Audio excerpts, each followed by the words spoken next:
welcome to For What It's Worth, the show that tests your general knowledge and tickles your taste for antiques. 3 pairs of contestants are ready to play. Each team has a quizzer who has to answer a general knowledge question correctly so that their partner, the picker, has a chance to choose an antique or collectible and build a collection. The aim of the game is to amass the most valuable collection. And joining me today is a woman with style, elegance and proper pedigree. If only she was over 100 years old, she'd be worth a fortune. Would you please welcome Natasha Raskin? Oh, lovely to see you, Natasha. Now, tell us, what have we got here for our contestants to look at? A real mixed bag. And for your consideration today, Teams, let me tell you what we have. We have a pair of binoculars, a jardiniere, a horn, a sampler, a figure, a coin, a ring, a table, a cabinet, a clock, a tankard, and 3 beautiful bottles.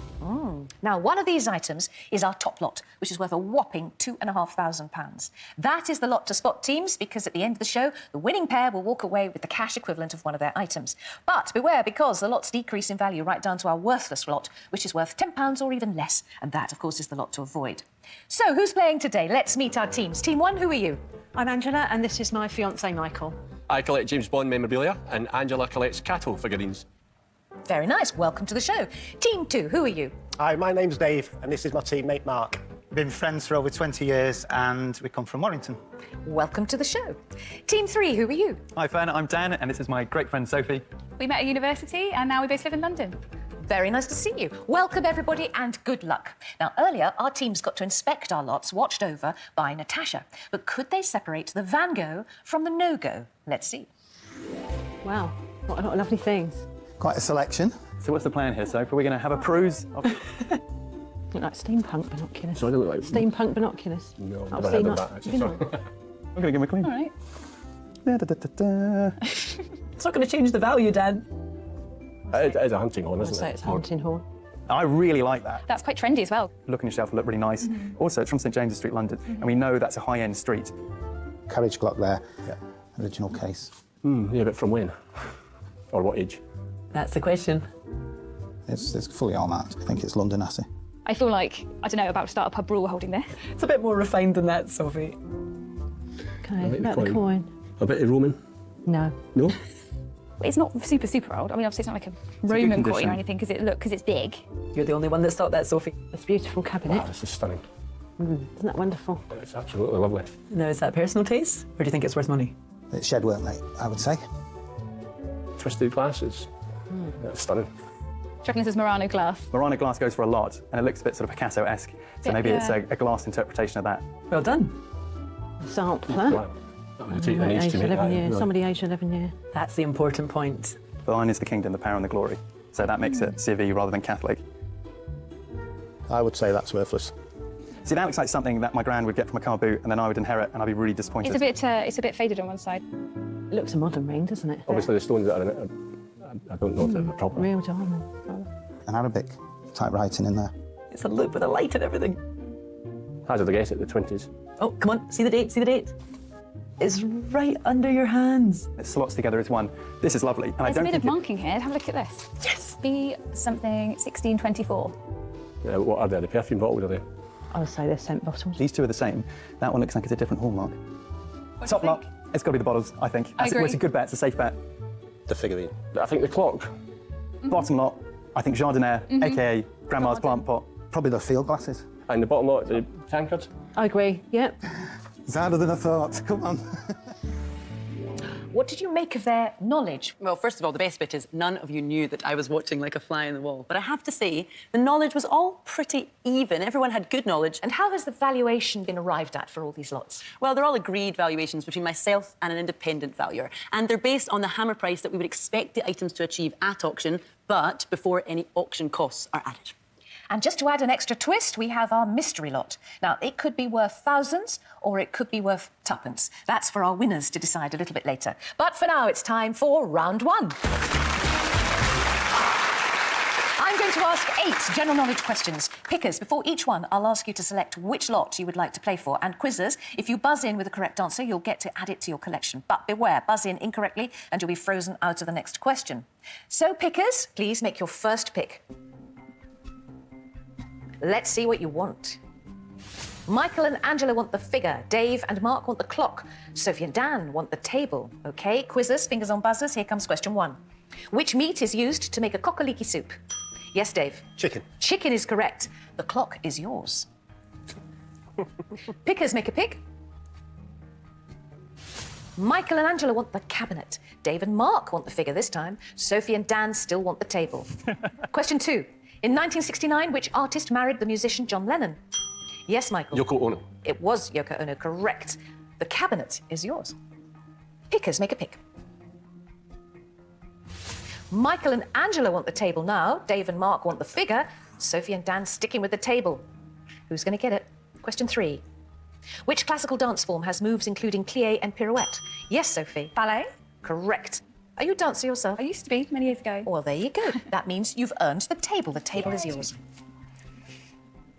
Pickers, pick a lot. Michael and Angela want the bottles. Dave and Mark still want the figure, but Sophie and Dan want the figure too. Question 4.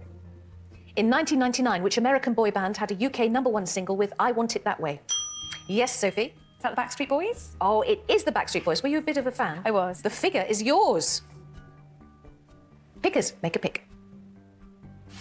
Michael and Angela want the sampler. Dave and Mark want the ring. Sophie and Dan want the bottles. Here comes question 5. Methane is a chemical compound consisting of carbon and which gas?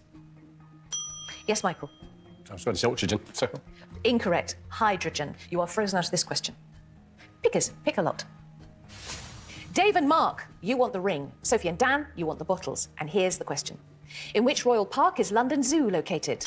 Yes, Sophie? Regent's Park. It is Regent's Park. Well done, the bottles are yours. Michael and Angela, you're back in the game. Pickers, make a pick.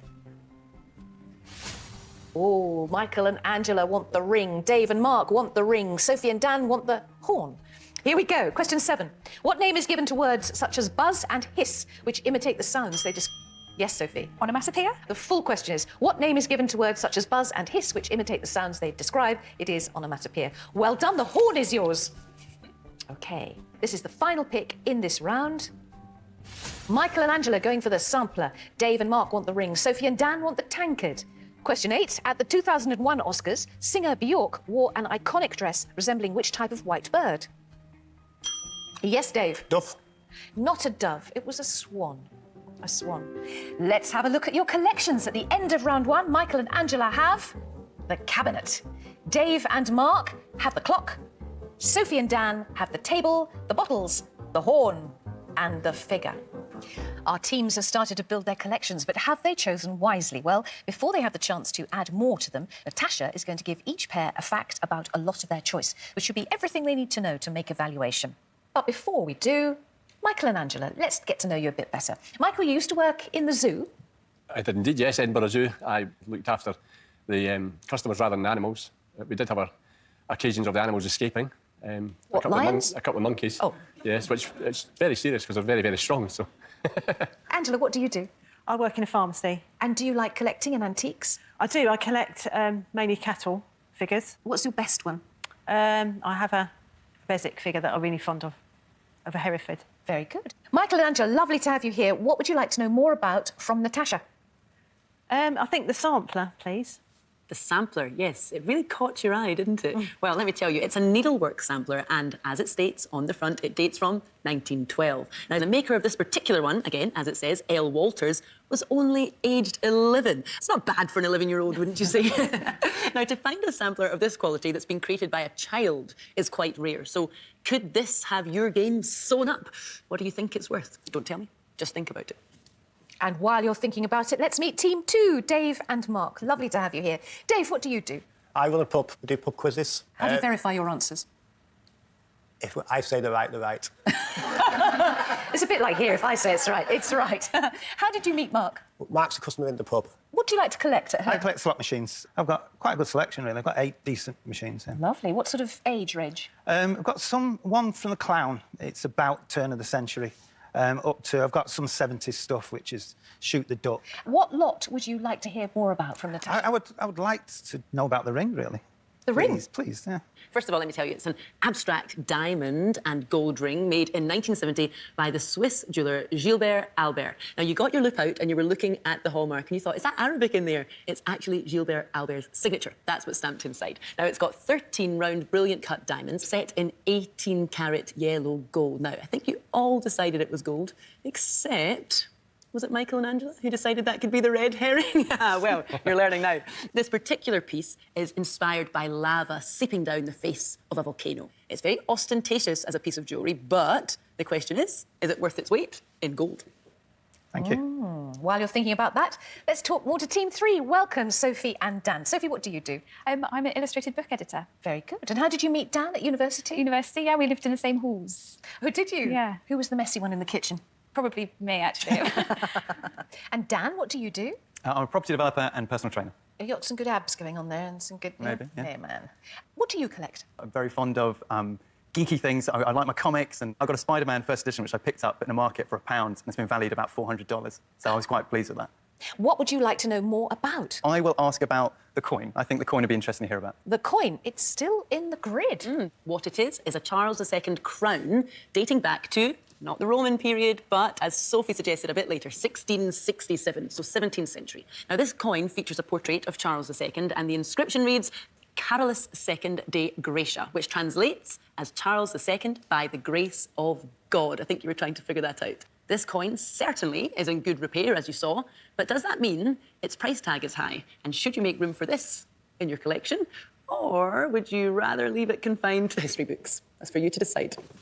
Thank you. Thank you, Natasha. Well, I hope that's helped the teams. It's time now, teams, to play round 2. In this round, the pickers will select a lot to play for, and the quizzers will again try and secure it by answering correctly. But this time around, the lots come with their own question categories, and here they are. So, for example, if you wanted the binoculars, I'd ask the quizzer whether they'd like to choose sporting venues or famous dates. All very simple. At the end of this round, the team with the least valuable collection will be eliminated, so choose wisely. Michael and Angela, you're up first. So, Angela, what would you like from the grid? The sampler, please. The sampler. Michael, sporting venues or folk music? Sporting venues, please. Sporting venues. P.O. Box 1966 is the postal address of which English stadium? Wembley. Wembley Stadium. Correct. The sampler is yours. Thank you. Mark, what would you like? The ring, please. The ring. OK, Dave, J.K. Rowling or US politics?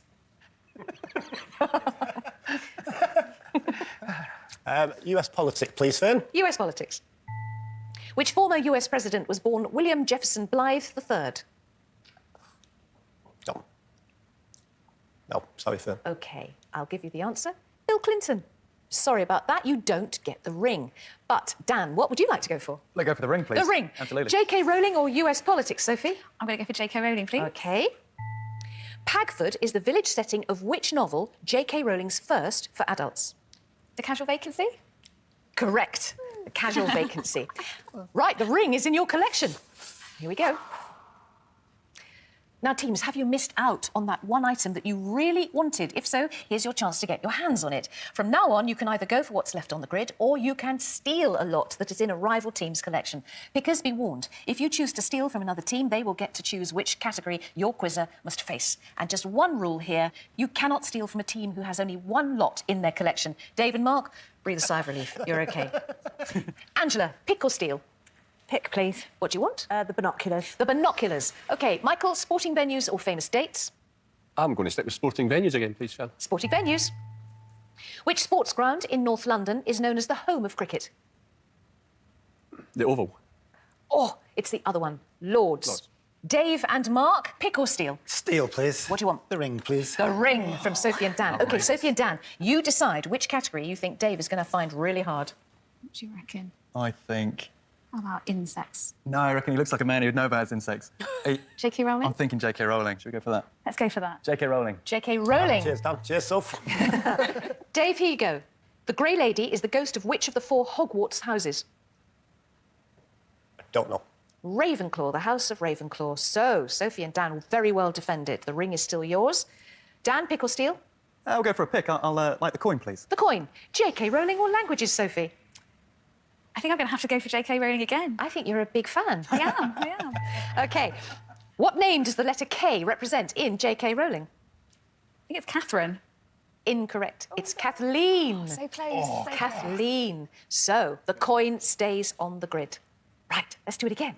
Michael and Angela, steal or pick? I think we'd like to steal the table, please. Steal the table from Sophie and Dan. Sophie and Dan, give Michael a difficult category. I think this J.K. Rowling category is quite a good one for us. I don't know. What do you think? I wonder about insects. I'm wondering. No, don't give a man a question about insects. He'll know his insects. Do I get a pick or does Soph get a pick? Does somebody say something? Oh. J.K. Rowling. J.K. Rowling. In 1993, Rowling moved to which Scottish city? Edinburgh.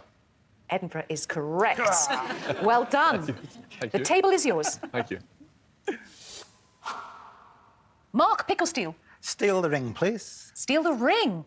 Sophie and Dan, here we go. I wonder which category you're going to give Dave. Let's try something really random. I think famous dates. You said knowledge doesn't read Harry Potter. You mad? We're going with J.K. Rowling, definitely. J.K. Rowling. Listen to Soph. In the Harry Potter novels, the surname of which family literally translates into English as bad faith? Pass. Malfoy. OK, the ring stays with you, Sophie and Dan. Pick or steal? I think a steal. I want that table back. Yeah. Michael and unbelievable. Angela, this is your chance. Right.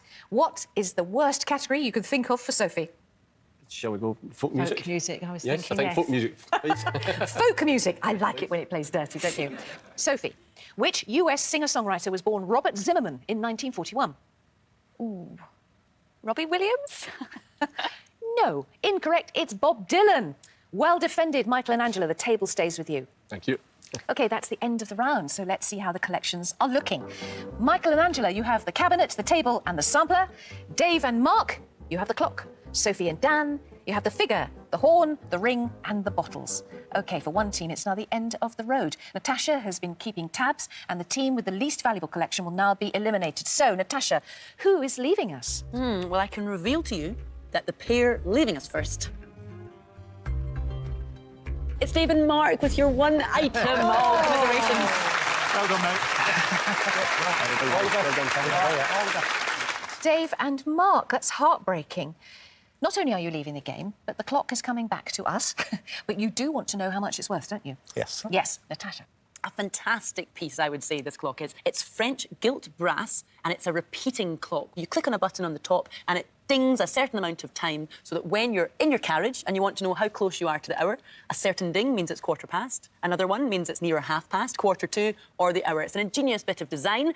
Now, the clock also remains in its original red Moroccan leather carrying case, which certainly adds to the value and the rarity. Well, gentlemen, you picked a good lot today because your collection was worth £800. Well done. That was very, very good indeed. If only you'd had a chance to get in and get some other lots as well.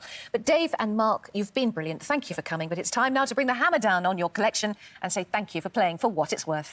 Thank you.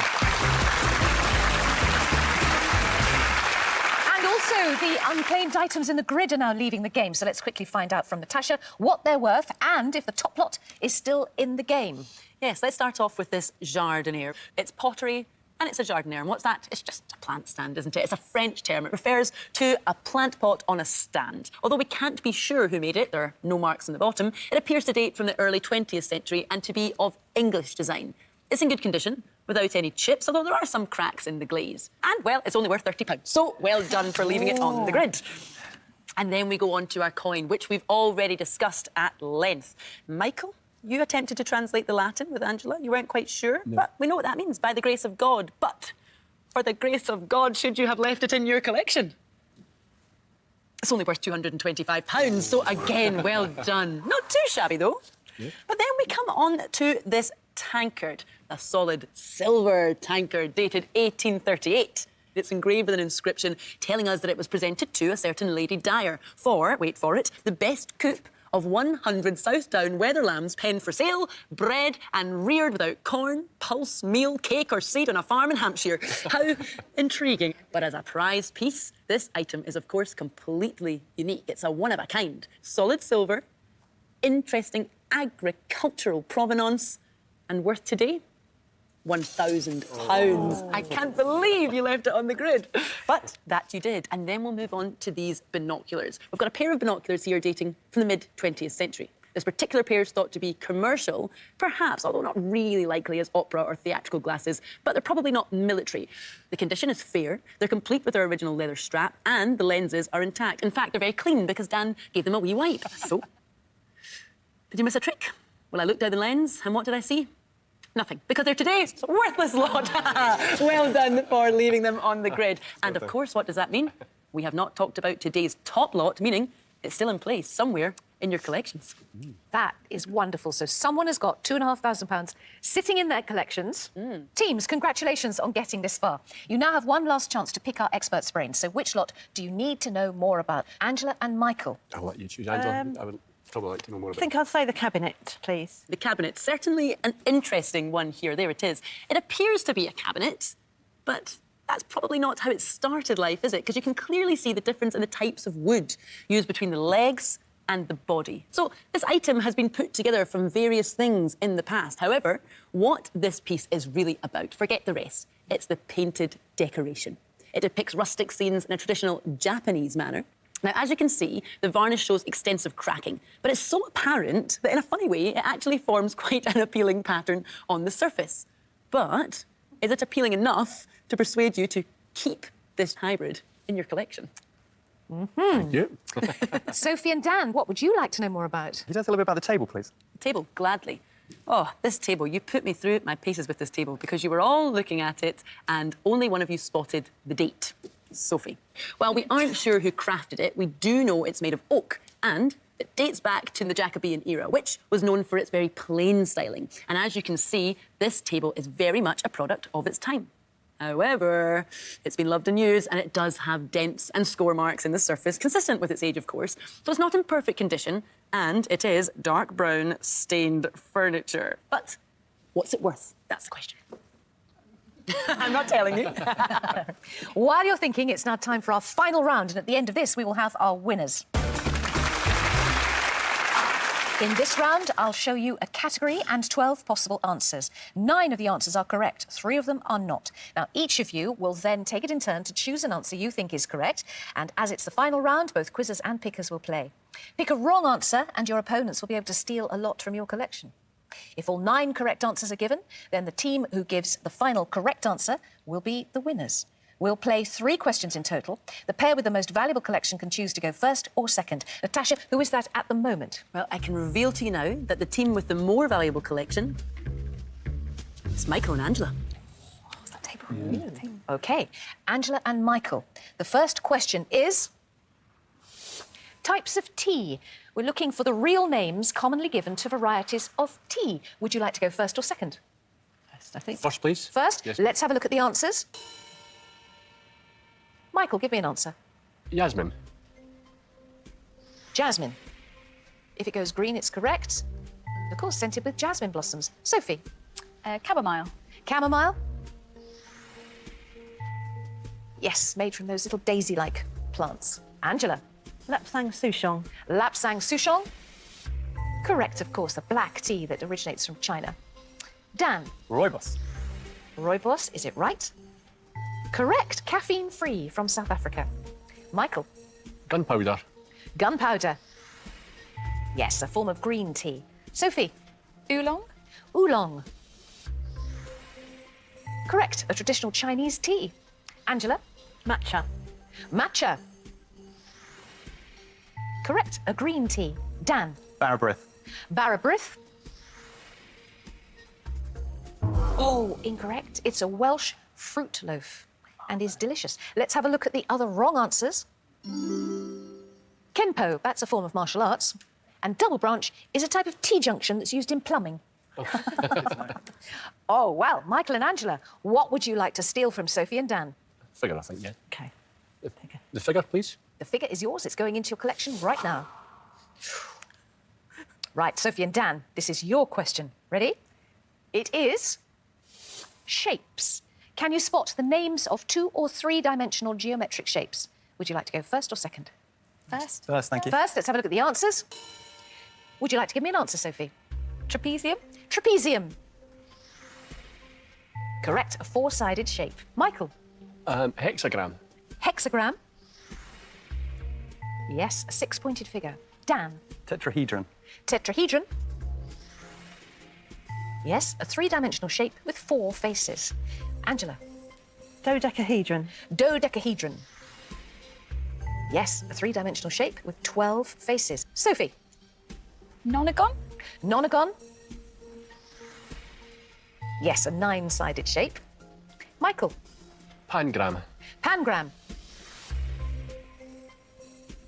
Oh, it's a sentence that uses every letter in the alphabet. Okay. You know, when you used to learn to type, it was the quick brown fox jumped over the lazy dog. That's it. OK, let's see where the other wrong answers are. Lamia is a shapeshifter in Greek mythology, and a literal was the surname of a 1990s singer. So there you go. Sophie and Dan, that means you can steal a lot from your opponents. What would you like? No brainer. It's got to be the table. The table is It's coming leaving home. Michael and Angela and going to Sophie and Dan. Well done. This is the final question, and Angela and Michael, it is yours. This is what it is. Doctor Who companions. You need to find any of the character names of the Doctor's companions in the BBC television series Doctor Who. Would you like to go first or second? I think we'll go first, please. First, please. First, OK, here are the answers. Michael, give me an answer. Rose Tyler. Rose Tyler. Yes, of course. She was played by Billie Piper. Sophie. Sarah Jane Smith? Sarah Jane Smith. Yes, she was a 1970s companion and then got a series of her own. Well done. Angela. Laura Trott. Laura Trott. Oh, incorrect. No, she's a double gold Olympic champion cyclist. A brilliant cyclist. Let's have a look at the other wrong answers. Will Champion is the drummer for Coldplay. And Barney Harwood is a Blue Peter presenter. Oh, Michael and Angela looking devastated. Sophie and Dan, what are you going to take? We're going to go for the figure. The figure is yours. Right, that is it. Teams, your collections are now complete and will determine which team is victorious. Natasha, who are today's winners? Well, it's that moment I can reveal to you now that the team with the more valuable collection, and therefore the winning team today, is... It's Sophie and Dan. Well done, well done. Well done. Well done. Sorry. Commiserations, Michael and Angela. You were up against Sophie and Dan, who were ruthless. Absolutely story. ruthless. True But this story. is the game, isn't it? Sadly, you did not create a valuable enough collection. But before we say goodbye, shall we find out how much your items are worth? Yes, please. Natasha. You worked so well as a team, so well done. Thank you. But we have to say goodbye to your collection. We'll start with the sampler. We've discussed it at length. Now, it's woolwork, not needlework. And it's 1912. So it's just the wrong material, and it's the wrong date, really, the wrong side of the 20th century. And as such, it's only worth £50. Believe it or not, £50. And then we'll move on to this cabinet. We discussed it already. Funny legs, weird modern interior, but you did love it. I think you would like to have owned it, actually, because you were just drawn to it. But were you drawn to a valuable lot? The cabinet is only worth £400. But I'm quite surprised, £400 nonetheless. Which means that in total, your collection weighed in at £450. So well done, and thank you for playing. Well done, Thank well you. done. Michael and Angela, thank you for playing for what it's worth. Thank you very much. Thank you. Well done, Sophie and Dan. You played the game absolutely right, and you are today's winners. And now all that remains is for you to claim your prize. All you have to do is pick one of your lots in your collection, and we will give you its value in cash. So, which one do you want to choose? I think it's got to be the once stolen table that we won I think back. so. We worked hard for that We table. worked hard for Fern. that table. So we'd like to go for that. We think that table could be a bit of a gem. OK, the table, final decision, the table. Before we tell you what that's worth, shall we tell you what you haven't won? Please. Natasha. What do we have here? A set of Edwardian scent bottles. The hallmarks on the lids tell us that the sterling silver tops were created by Mappin and Webb in 1910, and that they were assayed in the capital, London. And they have lavishly designed hand-cut crystal bodies, which is topped with a hand-chased round sterling silver florally decorated engraved lid. What are they worth? £200. Relax, Dan. £200. We're aiming higher than that. Now, here we are talking about this horn. This is a Percival hunting horn. And if you're going to own a horn or a bugle, then Thomas Percival of St James Street in London is the maker to purchase. That was the property developer in you. He said St James Street. Sounds good to me. Like that. Now, a key 19th century crafter of brass instruments, the quality of this piece is clear to see. Now, this horn, as you noted, has seen use. There are a few dents and nicks, but that marks it as a working piece of equipment rather than a display piece that has never been used. So, with all that provenance, how much would it cost the owner of a flat in Shoreditch to stick on a shelf and display? That is the question. £300. So, once again, you were right not to pick. But then we come on to this ring. Now, we really had a battle for this ring. Everyone was after it. But it's beautiful, it's diamonds, it's gold. What's it worth? Well, you were right to battle for this ring. Because it's of good value. £1,200. Ooh, and you left it behind. So it boils down to two, doesn't it? Boils down to this figure and the table. So, are you on the edge of your seat? I'm going to tell you more about the figure. It's a coloured glass sculpture, we know that. And as you may have suspected, Sophie, it's a piece of Murano glass. Well done. Now, this piece clearly pays homage to Picasso. Of course you saw that, with its odd arrangement of the facial features and its contorted body. However, the makers have injected a little abstract humour of their own, because I don't know if you clocked it, they have complemented the feminine facial features with a nice, rugged, cross-hatched beard. But women with beards aren't to everybody's taste, nor necessarily is Murano's avant-garde glass style of sculpture. This sculpture, Sophie and Dan, is worth £700, which means that the table is today's top lot and worth £2,500. Well done. You spotted the top lot. Wonderful. Dan and Sophie, you have won the value of the table. We know it's the top lot. We know it's worth £2,500. But can we tempt you with our mystery lot? Come and join me. Sophie and Dan, your lot, this gorgeous table, is right there in front of you. We know it's the top lot and it is worth £2,500. But can Natasha tempt you with today's mystery lot? Natasha, what have we got? I'm going to give it a shot. Now, I think you know what size it is, but let me reveal to you, it's smaller than it may at first appear. Let me tell you more about it. It's a 2p specimen stamp. But what is a specimen stamp? Well, when a new stamp was issued, the Royal Mail would send a specimen of it to postmasters and postal administrators in order to help them identify valid stamps and to weed out forgeries. Now, this orange incarnation dates from the mid-1920s, and it's illustrated with the left-facing bust of George V. Oh. That's it. Now, stamps themselves are clearly very collectible, but their value is almost always dependent upon their rarity. It's obviously, as you see, never been stuck to an envelope or franked in the post, and that's something that would typically add value. You tell me it's time to discuss what you think this stamp is worth. Well, it's very pretty. Maybe it does. I don't know. It's very nice. Yeah, it is. Gosh. Well, I don't know much about stamps, so I wouldn't really want to take the risk. No, I agree. I think we're very fond of our table. I don't really know very much about stamps We either. fought hard to get that table. We're did. sticking with it. All right, you're going with the table. Yeah. That means you have one it's worth in cash, of course. But Natasha, please tell them what they've thrown away with this stamp. George V was one of the most well-known stamp collectors in Britain. So for a stamp collector, a stamp with the face of the stamp collector on it can mean quite a lot. And this, as we've discussed, was not franked, wasn't stuck to an envelope. It's quite rare. It's sort of a battle, isn't it, of little and large. And sometimes, as we know, tiny little items have big values. So yes, you have today's top lot. But the stamp, believe it or not, it's only worth £100. Well done! You made the right decision.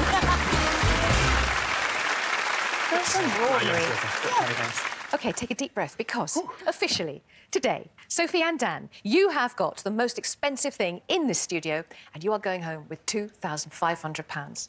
Well done. Thank you very much. Very well done. Very well done. Dan and Sophie, it's been a pleasure to have you, and well done. Natasha, you've done such a lovely job, and thank you very much indeed. We look forward to seeing you very soon, Natasha. Thank you. And we hope to see you next time when more teams will be trying to spot the lot to win the lot on For What It's Worth. Goodbye for now. Bye. Brilliant.